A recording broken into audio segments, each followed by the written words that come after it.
নমস্কার বন্ধুরা, আমার চ্যানেল রান্নার সহজ পাঠে সবাইকে স্বাগত জানাই।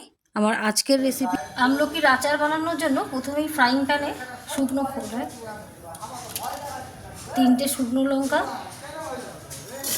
1 চা চামচ গোটা জিরে, 1 চা চামচ গোটা ধনে, 1 চা চামচ একটু কম গোটা মৌরি আর 1 চা চামচ গোটা পাঁচফোড়ন ভেজে নিতে হবে।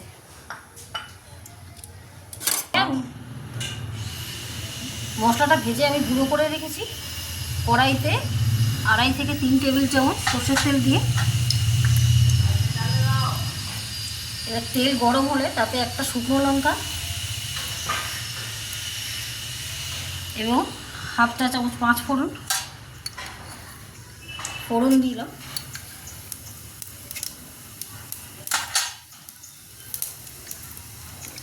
আমি আগে থেকে 250 গ্রাম আমলকি সিদ্ধ করে দানা ছাড়িয়ে রেখেছিলাম। এবার এই সিদ্ধ করা আমলকিটা তেলের মধ্যে দিয়ে দেবো।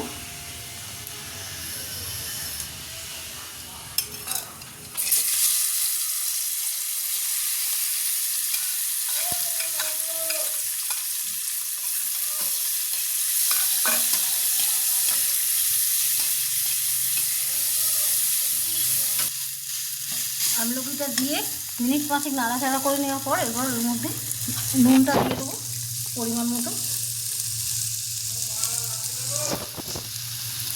আমি এখানে 1 চা চামচ নুন দিলাম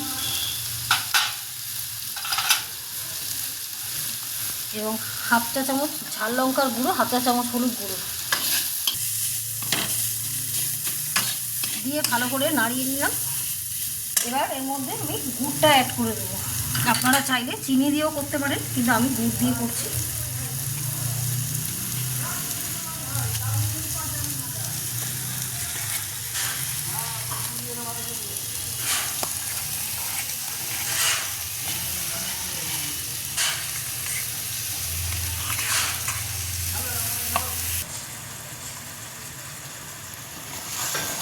দেখুন 5-6 মিনিট পর এটা এইরকমভাবে ঘন হয়ে গেছে। এই পর্যায়ে আমি ভেজে রাখা মশলার গুঁড়োটা দিয়ে দেবো। দিয়ে